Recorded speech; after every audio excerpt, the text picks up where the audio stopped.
IVM. Hi, I'm Utsav, a behavior researcher by training and a slow traveler by passion. Postcards From Nowhere is a travel podcast where I condense a decade of travel experiences and explore not just the where, but also the why and how to travel.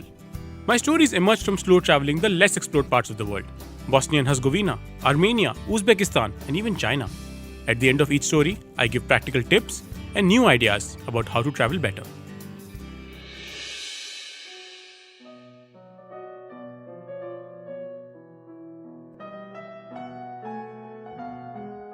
This week, we tackle the complicated legacy of the Oscar winning film Schindler's List and how we must respond to genocides the world over. 1943, Krakow, Poland. Nazi troops enter the Krakow ghetto. They arrive in systematic columns, armed with guns. They have clear orders: execute the population of the Krakow ghetto. One of the most iconic depictions of this event comes from the multiple Oscar-winning film Schindler's List. The film follows Oskar Schindler, a German industrialist who saved more than 1,000 primarily Polish Jewish refugees from the Holocaust by employing them in his factories during World War II. The entire film is shot in black and white in a documentary style. The director Steven Spielberg made a conscious choice. He said, "The Holocaust was life without light. For me, the symbol of life is color. That's why a film about the Holocaust has to be in black and white." But there is exactly one scene in the film which chooses to use color. One that is now recognized as one of the most influential in Holocaust cinema. From an elevated distance, riding with his wife on horseback and wearing his Nazi party pin, Oskar Schindler notices the mayhem on the streets. The Nazi officers are violently shoving and shooting people. He notices a little girl in a red dress walking the streets, dazed and confused. Her gait is uninterrupted by the sounds of gunfire, and she eventually joins a column of Polish Jewish camp inmates. The scene ends with her slipping away from the column, entering a house and hiding under a bed, covering her ears from the reality she is forced to embrace. I remember watching the film and the scene caught me off guard. Fittingly, it reminds us of the individuality of each person who lost their lives, of their innocence, and of them dying owing to what they believed in. In a later scene, Schindler spots the dead body of the girl in red being carried away in a cart, along with heaps of other bodies, which brings to the fore the mindlessness and the scale of the violence. The film goes on to tell the story of how Oskar Schindler saves the lives of Polish Jews by employing them in his factory and helps them escape the Auschwitz death camps. The film depicts him as a hero who changes sides over time and in the end helps save lives in times when there was no hope to be had. Except that the reality of Oskar Schindler is a lot more complicated. Earlier in October this year, I was on a walking tour of the Krakow ghetto, the very same one which is depicted in Schindler's List. We stopped at a couple of places where the scenes were filmed, and our guide gave us a rather strange piece of advice. She said, "A couple of kilometers away is the Oskar Schindler Enamel Factory Museum. You can visit it if you want, but you should know that there is a certain amount of fiction about Oskar Schindler. For example, there really was no Schindler's List." I was taken aback by the last line. What did she mean that there was no Schindler's List? Did he not help over 1,000 people who were part of a list, escape to another factory, avoiding the fate of being in a concentration camp? What is not often talked about is how Oskar Schindler got to the position he was in. Although a citizen of Czechoslovakia, Schindler became a spy for the Abwehr, the military intelligence service of Nazi Germany. His tasks for the Abwehr included collecting information on railways, military installations and troop movements, as well as recruiting other spies within Czechoslovakia in advance of Nazi Germany's planned invasion. He was arrested by the Czech government for espionage on 18 July 1938 and immediately imprisoned. He was released as a political prisoner under the terms of the Munich Agreement, the instrument under which Czechoslovakia was annexed by Germany on 1st October. Schindler applied for membership in the Nazi Party on 1st November 1938 and was accepted the following year. On 1st September 1939, Nazi Germany invaded Poland and the Second World War broke out. On 6 September, German troops entered Krakow. Oskar Schindler got his hands on a factory and they produced ammunition shells. Schindler was mostly interested in the business's money-making potential and hired Jews because they were cheaper than Poles. The wages were set by the occupying Nazi regime.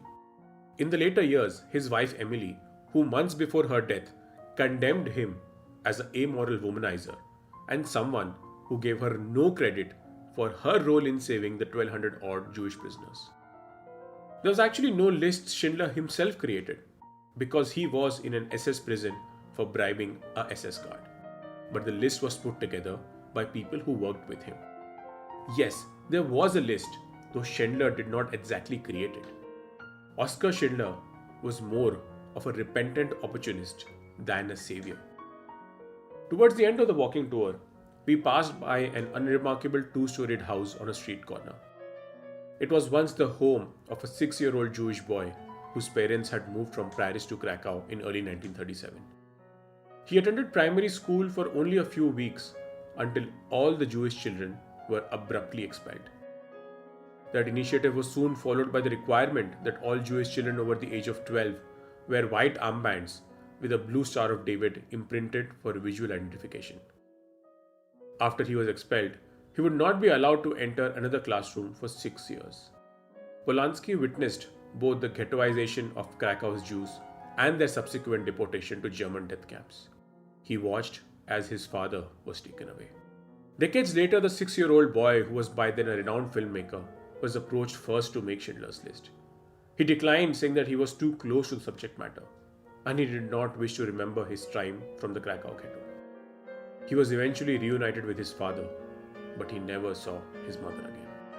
The renowned filmmaker was Roman Polanski, who eventually went on to make the brilliant Oscar-winning film The Pianist. Starring Adrian Brody, it is based on the autobiographical book The Pianist, a Holocaust memoir by the Polish Jewish pianist and composer Władysław Pielman. The film is set in the Warsaw Ghetto, and the opening scene of the film still haunts me. A young Spielman playing the piano for Polish radio as a completely calm Warsaw is invaded by the Nazis. He continues playing until the glass window of the studio shatters from the explosion, knocking him out. The film ends with Spielman playing the radio again after the war has ended. The fundamental difference between the two Holocaust films is that Schindler's List sees the Krakow ghetto and the Holocaust from a German gaze, privileging the perspective of the aggressor, albeit a gentle savior like Oskar Schindler. The Pianist sees the Warsaw ghetto and the Holocaust from the view of a Polish Jew who suffered direct consequences of the Holocaust. What unsettles me about Schindler's List is that it is made for an audience which wishes to assuage the guilt of being bystanders in the Holocaust. The Pianist, much like Roman Polanski's own experience, is a victim story. The point is not about taking away from the actions of Oskar Schindler, without whom the 1200 Jews would not have survived. The point is to not create heroes out of complex people, and that too in cinema that has the power to distort the perceptions of reality. One cannot privilege the gaze of the oppressor while aiming to sympathize with the victim. This brings me to the events of October 2023, as Gaza is being relentlessly bombarded by Israeli security forces.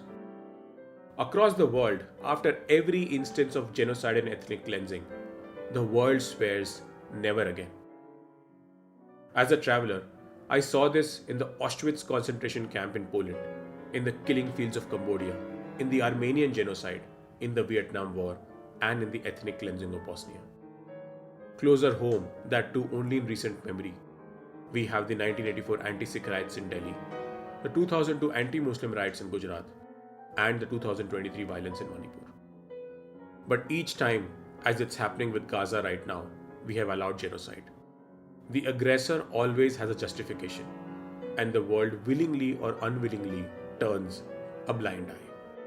Our ability to condemn and call out genocide should not be predicated on our political and religious beliefs, but on our ability to be decent human beings. We should not need a girl in red to remind us of our humanity. If you like this podcast, don't forget to check out other interesting podcasts on the IVM network. You can listen to us on the IVM Podcast app or ivmpodcast.com. You can also follow us on our social media. We are at IVM Podcasts on Twitter and Instagram. If you want to reach out to me, I am Utsav Memory on Twitter and YVTravel42 on Instagram.